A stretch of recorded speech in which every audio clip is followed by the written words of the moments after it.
This here is a 400 30 over 406.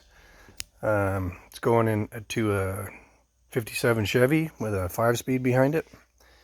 It's got a 704 Lunati cam in it, 10-to-1. It's getting the Edelbrock pro-flo fuel injection, and different headers and exhaust, obviously. And yeah, here she is.